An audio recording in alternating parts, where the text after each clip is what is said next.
Hello, good evening and welcome to People and Politics. Joe Gormley, welcome. Tonight we see the emergence of the £60 a week coal miner. It may not be a dizzy fortune, but it's a long way since when you started in the pits. You pleased with the settlement? Yeah, I'm happy that we've been able to reach a settlement that's met with the approval of a big majority of the Executive Committee, and I'm sure will be accepted by a big majority of the members of the NUM. It's been a tough 2.5 days negotiations, but it's been worthwhile, I think, at the end of the exercise.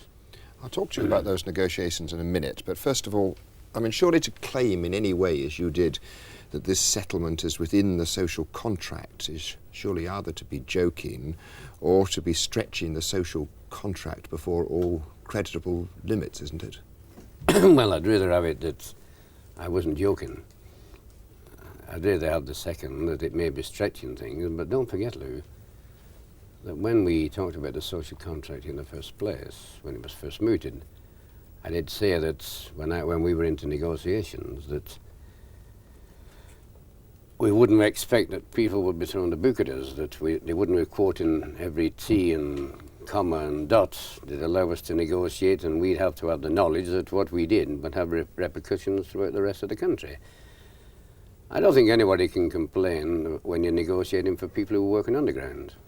And I know we negotiate for others rather than just the underground workers, but we had to have that in mind, that we were negotiating for underground workers as well as the lads on the pit tops. And I think we've not done anything that's caused a breach of the contract. All that we have done is use the clauses within the contract. I said, I think publicly a month ago, that this is what I would do. I'd use every angle in the social contract to get the best possible deal for miners. At the same time, perhaps stretching those angles a little, well, or cutting across those angles? Oh, no, I wouldn't say except cutting across. Maybe a little stretching. It may be that what one man interprets a set of words means to another man, they're not quite the same thing. I knew when the social contract came that it made it possible for people who wanted to really negotiate to negotiate. When you... Some time ago, I think you described the miners as a very substantial nigger in the industrial wood pile. When you were negotiating, and when you were doing these negotiations as a supporter of the social contract, were you conscious that a lot of other workers outside of the mining industry were watching and looking and waiting to see what you would get? Well, this was one of the aggravating features of the whole of the negotiations, when we were being told that other people who ought to be doing the job were just hanging back and waiting for the settlement which we would reach. I don't think it's fair, you know, that a trade union leader should have to negotiate in this climate, that you seem to be negotiating for the rest of the movement, or the coal board negotiating for the rest of British industry. It's not the best of atmospheres to be in when you negotiate, and we were conscious of this all the time. That's why I knew the reluctance of the coal board to move first of all from the original figure they'd put down. This was the reluctance that the board, that the board was showing, because they had an idea that it was going to affect a lot of other negotiations. But whilst I was conscious of that, I still had to say, well, that minimum wage on the surface reflected all the other rates because of the restructuring exercise we were involved in. And I had to get the right wage that allowed us to get to what I thought was the right figure for the man who worked on the coal face. So everything was all part of this exercise and using these clauses in the social contract. But straight answer to your question is that I felt inhibited quite a lot because of these outside pressures over which we'd no control. And I wouldn't allow myself as a negotiator for any union to say that I'll hold back while somebody else negotiates. I'll negotiate on behalf of the NUM, whatever the climate, and I wouldn't want anybody to lie on my back or for me to get on their backs either. Do you think you have opened a gate? I don't think so. Well, you must have If people want to think the gate's open, well, that's entirely up to their interpretation of what's happened. Mr. Scargill, for instance, is quite clear and frank that, in his opinion, the contract has been breached, and he thinks this is a good thing. If it A has it and B if it has, is it a good thing? Well, I don't think it's a good thing. insofar as it's TUC policy, and we've been negotiating within the framework of TUC policy, and for somebody to come along and say that they're quite happy because they've breached the contract, I can only ask them, why did they vote against acceptance of the agreement then? If this is all that they were setting out to achieve in the first place, to break the contract. If they're happy that this exercise is, as you're quoting to me, that they've said that they're happy that this seems to have been broken, that they broke through the contract, why the hell did they vote against it then? Why didn't they accept the recommendation for acceptance? You see, they can't play ducks and drakes, they can't play politics all the time, Lou. They can't play politics all the time.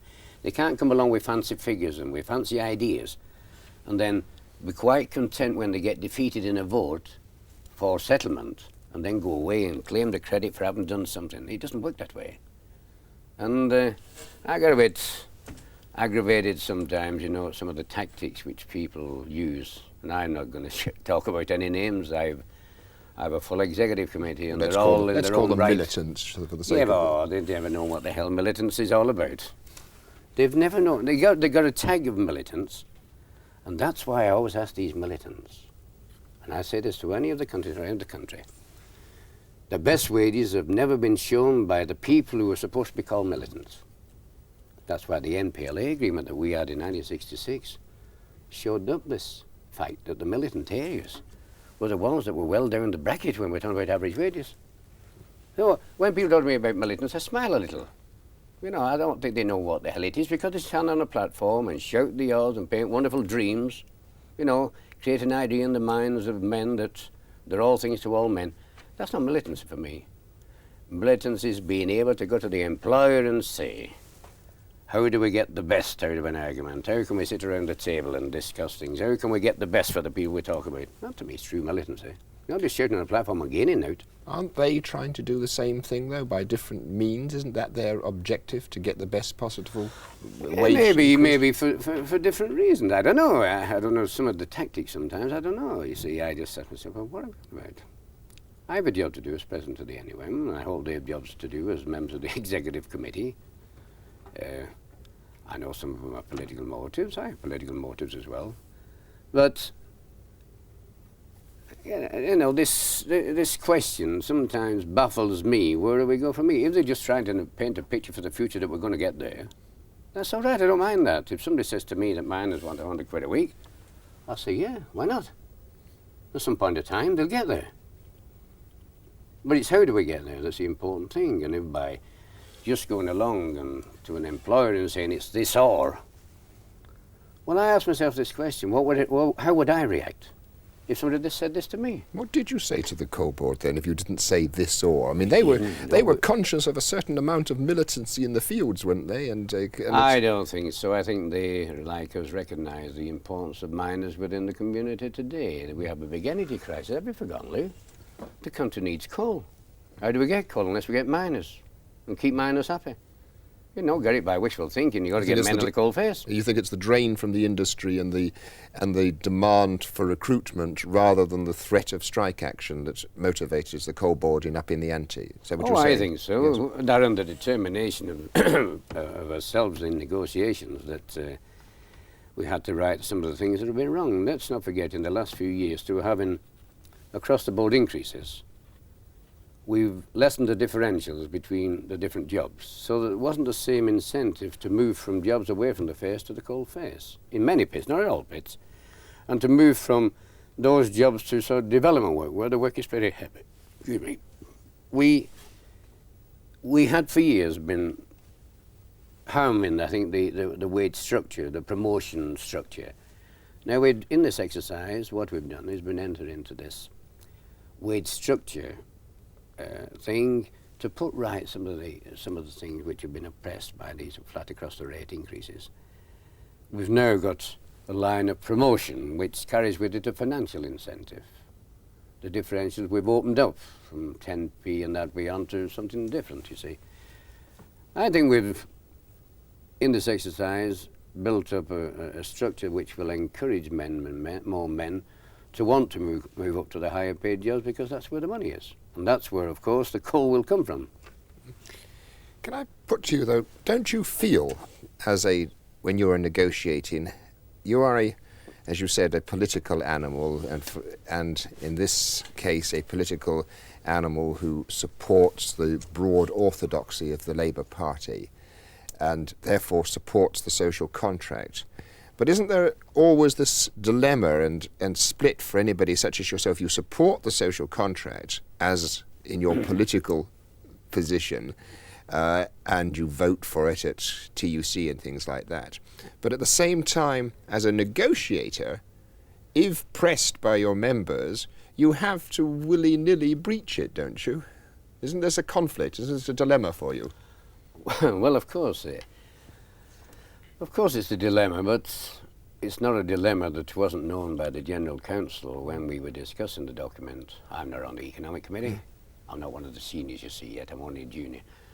And I had to tell them that when we were discussing the document that whilst I would support it, we live in a democratic society. And I have to be president of the NUM. If they pass resolutions at conferences, and those resolutions at conferences are my binding, my Bible between executive meetings, I've got to have some regard for those resolutions when I go into negotiations. And if by trying to implement those resolutions you sometimes blur the edges a little bit, well, that was to be expected in our case, because I warned people that this was what was likely to happen. That's why I kept reiterating the thing, that to keep throwing the book at me all the time is not going to make much difference to the negotiations I will have to do on behalf of the members I represent, because after all, they pay my wages.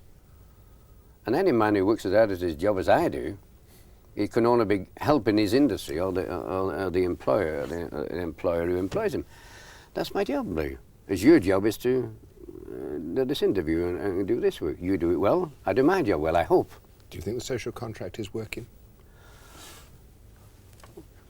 I think it's working to a degree, but it's what we mean by the social contract. I've always thought that the social contract was really trying to evolve a way of life.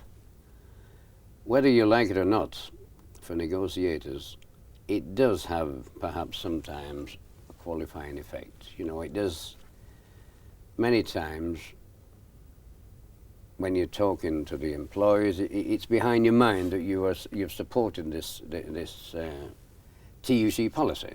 I don't know about this social contract. I get sick and tired of the word, you see, mate. Well, we're following TUC policy, which in effect is manifold. It's trying to ensure that there's less and less unemployment.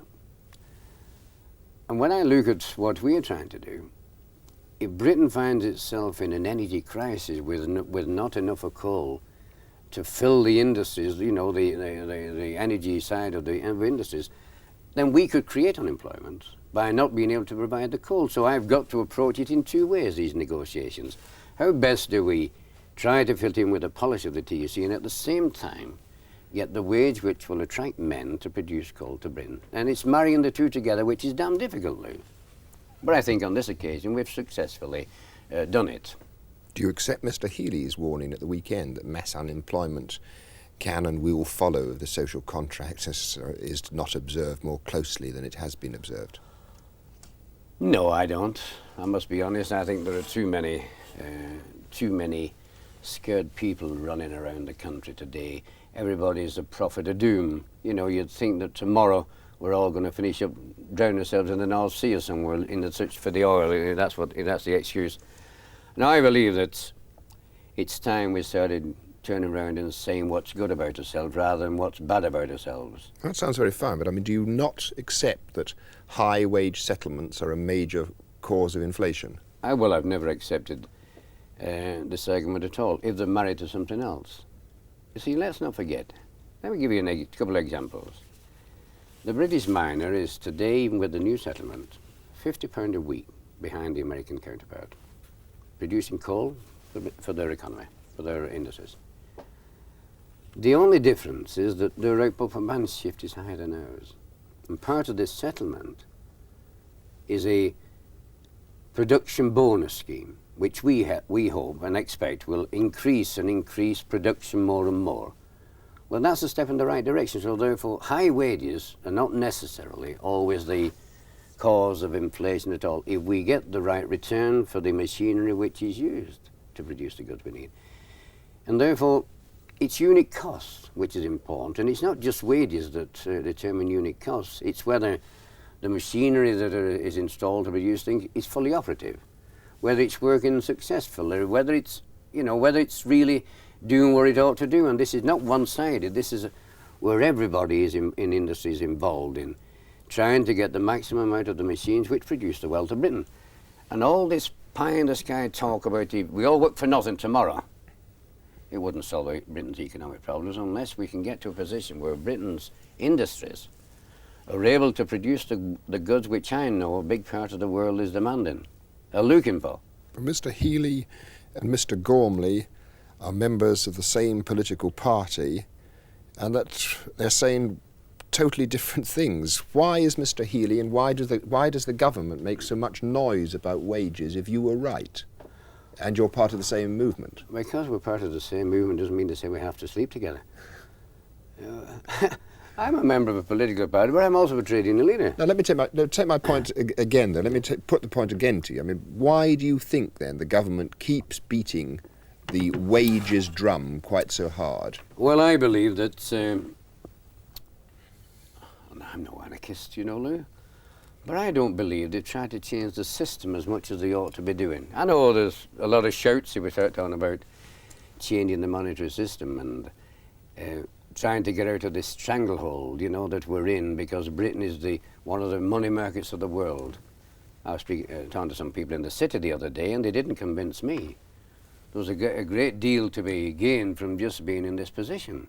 I think we've got to get out of that stranglehold. Why should we have our standard of living affected by monetary pressures over which we have no control? I don't think enough has been done on that issue at all. I think they've got to try to change the system. Now, I know perhaps they were in a straitjacket when they went in because of the financial position they found themselves in, but I think they could make better strides towards achieving what we as in the Labour Party are trying to achieve, and that's a different form of society. And that's not saying that you've got to have a revolution tomorrow or all go out on the streets with guns. It's a question of having a look at the thing which has brought us to this plight. Why do we have this financial crisis? Not because the miners have got 50 quid a week or 60 quid a week, or the postmen or anybody else. It's because somewhere along the line decisions have been made which we're now suffering under. And one of the big decisions that were made, even the Labour government in the 60s, early 60s, made this silly decision that they would rely for more and more of their energy in a small industrialised country like Britain on imported sources of energy. You know, they thought forevermore this tap of cheap oil would never dry up. And we warned them as a union that this was likely to happen. We've been warning them for 20 years. Now they want us to turn and say, well, you were all right. But it doesn't matter. You'll all be good boys now. The country's suffering, so you must still work for low wages, although we need you coal desperately. It won't work, Lou. And it won't work, and I must say to anybody who's looking, it won't work. If they want British coal to relieve the pressures of outside other sources of energy, then they pay for it. At the same time, I'm always conscious, as I said, of the policy of the TUC. I'm not talking about the Labour Party now, I'm talking about the policy of the TUC. I'm conscious of that policy. I know what some of their efforts are. But when you warn the TUC and I want the Labour government that if you're in a democracy, you've got to be affected by some of the faults of democracy. Some decisions that are made sometimes you may not like, whereas arrived at in a democratic way, then you've got to work along with them.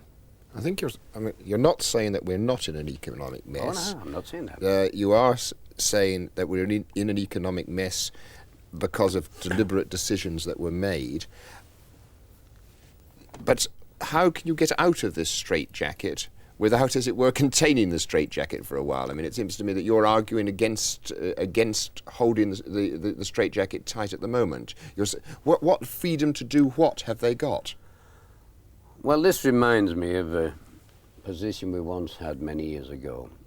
I remember when I was on the NEC of the Labour Party, for example, when they introduced the freeze.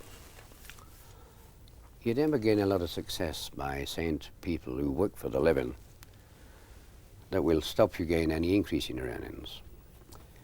You'll never get any real response and